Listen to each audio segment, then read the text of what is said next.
Good afternoon children. बच्चों, आप लोग सभी कैसे हैं? बच्चों, मैं आप लोगों से हमेशा कहती हूँ कि आप लोगों को हर अध्याय की हर एक पंक्ति को ध्यानपूर्वक पढ़ना है। ऐसा इसलिए क्योंकि अगर आप हर एक पंक्ति को ध्यानपूर्वक पढ़ेंगे तभी आप इस उपन्यास को अच्छी तरह से समझ पाएंगे। और सबसे बड़ी बात यह है कि आप लोगों से सवाल तो कहीं से भी पूछा जाएगा। अगर आप अध्याय की हर एक पंक्ति को अच्छी तरह से ध्यानपूर्वक पढ़ेंगे तभी आप पूछे गए प्रश्नों का अच्छी तरह से उत्तर देंगे। तो बच्चों, मुझे उम्मीद है जब जब मैं आप लोगों को पढ़ने के लिए कहती हूँ आप लोग पढ़ते होंगे। इसी प्रकार से मुझे उम्मीद है आप लोगों ने अध्याय 16 भी पढ़ा होगा। तो बच्चों, आज की कक्षा में हम लोग अध्याय 16 का सारांश देखेंगे। तो शुरू करते हैं अध्याय 16 का सारांश। आशा की शादी से 5 दिन पहले ही मीनू आ गई थी।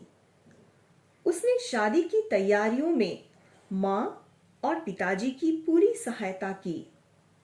आशा मीनू की छोटी बहन थी। फिर भी मीनू को यह एहसास नहीं हुआ कि उसकी शादी पहले हो रही है। मीनू की बुआ जी भी आई थी। उन्हें मीनू के पिताजी ने मीनू से कुछ भी गलत न कहने के लिए कहा था। उन्होंने तुरंत कहा कि मैं उससे ऐसा कुछ नहीं कहूंगी।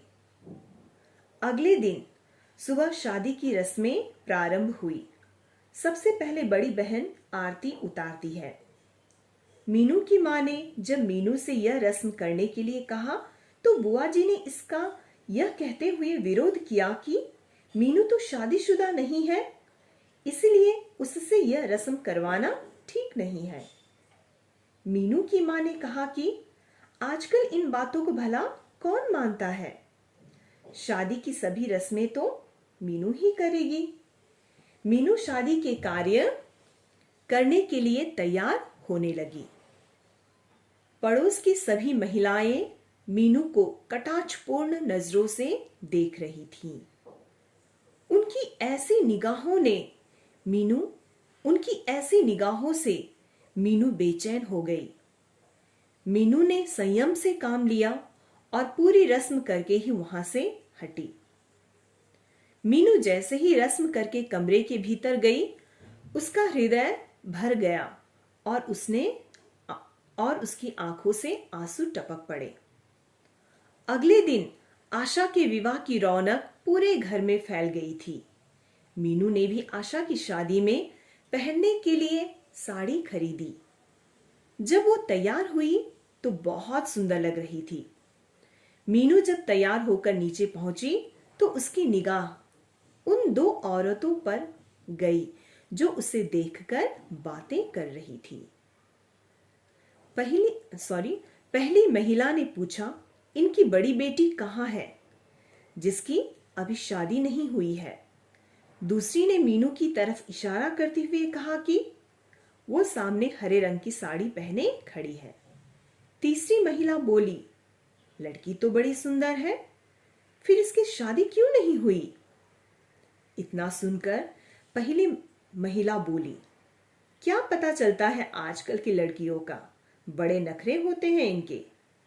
दूसरी महिला, जो मीनू के परिवार को अच्छी तरह जानती थी, बोली, यह लड़की वकालत पढ़ रही है, इसीलिए इसने अभी शादी करने से मना कर दिया है। तभी पहली महिला बोली कि पढ़ाई के चक्कर में कौन अपनी बेटियों को इतना जवान करता है? आधी उम्र तो पढ़ाई के चक्कर में ही निकल जाती है। मीनू यह सब बातें सुनकर बहुत ऊब चुकी थी। सोचने लगी कि समाज को किसी भी तरह चैन नहीं पड़ता। मीनू के अंदर बहुत सहन शक्ति थी। अपने दिल की पीड़ा को मीनू ने अपने चेहरे तक नहीं आने दिया। आशा की विदाई के समय पूरा परिवार फूट फूट कर रोया।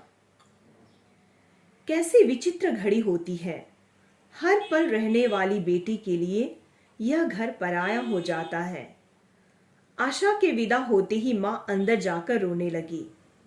मां को रोता देखकर मीनू को लगा कि अब वो कभी भी शादी नहीं करेगी और सदैव मां के पास रहेगी। मीनू ने मां को पानी पिलाया, बोली, मां आप रो मत, आपकी एक बेटी ही तो विदा हुई है, दूसरी बेटी आपके पास ही है, मैं आपको छोड़कर कभी नहीं जाऊंगी। नहीं बेटा, ऐसा न कहो, बेटी तो पराया धन होती है, वह अपने घर में ही शोभा देती है। इतने में दयाराम जी अपनी पत्नी को किसी काम से बुलाकर ले गए। 4 दिन तक मीनू ने मां के साथ लगातार कार्य करते हुए घर को व्यवस्थित किया। सब घर जब व्यवस्थित हो गया तब मीनू को अपनी पढ़ाई की चिंता हुई। उसने माता पिता से मेरठ जाने की अनुमति ली और मेरठ के लिए चल दी। तो बच्चों, ये हो गया अध्याय 16 का सारांश। ठीक है।